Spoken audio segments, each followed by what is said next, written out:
Welcome back to Paddock Pass. I'm having to sit down. I'm exhausted. It was genuinely one of the craziest afternoons in Formula One for quite some time, and an exhausting one for everybody. Hope you enjoyed watching it. It was a great race. Right, let's go to two guys now who, well, look, this all started in Canada, didn't it, 2 weeks ago?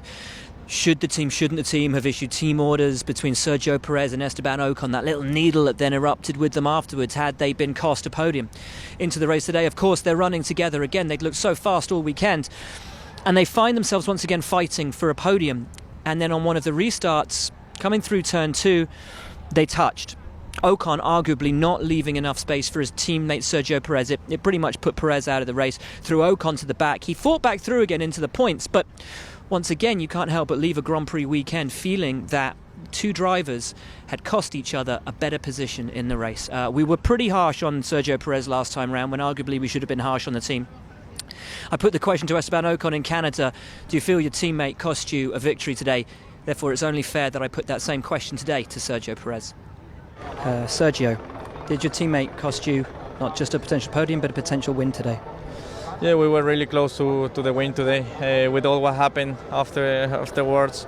When you see who won today, I think we definitely had everything to be on that first step today. And I think up to then I was doing a great race. I was a bit unlucky with so many restarts, but I mean, I'm very, very sad for my team, because they've done a fantastic job working so hard, and at the end of the day, we are just an employees, the drivers. We are another part of the team that we have to work the same, and we cannot be doing this type of incidents between us. We ruined a great opportunity for the team, and frankly, I feel that I couldn't have done anything to avoid the accident. I was next to the wall, and there was no room for me to go. So he didn't give you enough room, and that's your first win potentially gone. Exactly, yeah.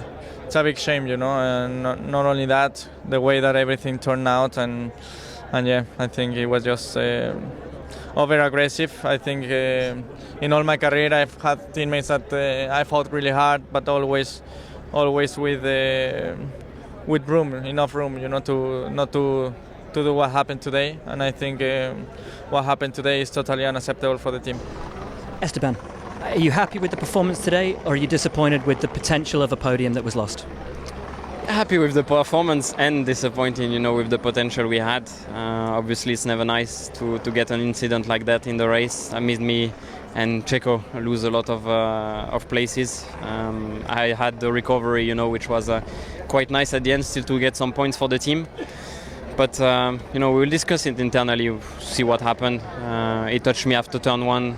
And then, I was on the inside for turn 2, and we touched again. Unfortunately, it's racing and it happens sometimes, but, we will see with more info what happened really.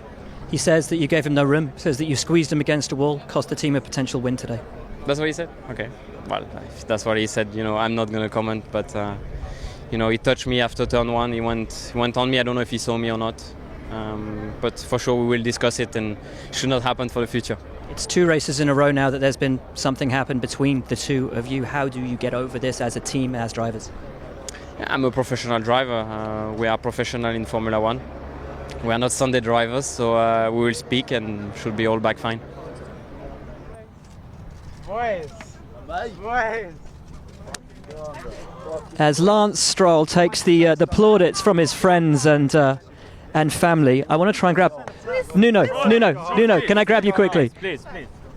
The Nuno de Sousa Pinta is driver. Hello, I'm really good, mate. Driver. You were my driver trainer, my driver coach. Mate, listen. And you're my favorite racing driver. No, I'm sure Lance Maybe is not. today. No, maybe not. Listen. Look, you've been with Lance all the way through from 3.5 years ago when he started in single seaters. I think more now, but More now. Yeah. But what does this mean to him, to you guys that have been with him from day one and pushed all the way through? Because it hasn't been easy for him. He's had to face not just his rivals, not just coming up through the championships, but almost a level of abuse from people just because he comes from a rich background. Yeah, and that's what's sad about it. Today we are really happy mainly for him. Of course, we've been working hard with him, but he's the main one, and he always believed and he always fought for what he wants. And what he wants is to be a successful racing driver. He's here because he loves it. He's nothing else. And what people abuse him because he's coming from a wealth family, they should think that there's not many 17-year-old rich kids that will go through such a hard training, so much things that they need to give up to be successful on this. And he has done all that, but not this year. He's been doing it since he was 8-year-old. And he's been sacrificing what could be a very easy life, to say it, to be a top sportsman. And that, for me, it's one of the things that captivated me more, because apart from his talent and he's a nice guy, he has really a desire to do well on the thing he loves, and he loves racing, and that's why he's here. And you at 18 or me at 18, we would want to go to party every day instead of going to the gym, sacrificing ourselves 7 days per week and getting in diet, because he's also a big guy, so he needs to be on diet all the time. Today we're going to have burger and ice cream, that's for sure. I think he deserves it. Listen, one more question, mate. What difference did you notice in him between getting over that hurdle, scoring points in Canada and being here? Because he seems to me like he's back to Lance that we've seen in the junior formulas. Confident, relaxed, cool. Have you noticed a change? Yes, of course he's confident, because I think he never had doubt that he could race, that his race pace was good, but we were struggling a bit in qualifying. And then these points in Canada was a first sign that he can fight with the best guys. And we cannot forget that he was a kid watching guys like Alonso and Hamilton, and he was racing with them in Canada. And that gave him a boost of confidence that was needed after a tough start. But the pace was always been there. It's just a question now of getting a bit more relaxed. Of course, a little bit more self-belief, because he made a great race in Canada. In 12 laps he overtook seven competitors, and he arrived here with a different mindset, more relaxed, with a bit more confidence, and it showed. And I hope now that also in the race, in qualifying, the result was great. In the race, of course, it was even better, but due to some luck involved, but he didn't do any mistake all weekend. I think it will be a great boost for the rest of the season, and hopefully for the years to come. Thanks for taking the time to talk to us, mate. And I've stopped you from go. Get a burger, get ice cream, go party, have fun. Nuno de Sousa Pinto, who's been with Lance all the way through. Luca Baldesseri, who obviously worked with Michael Schumacher for all those years at Ferrari, has been part of that team as well.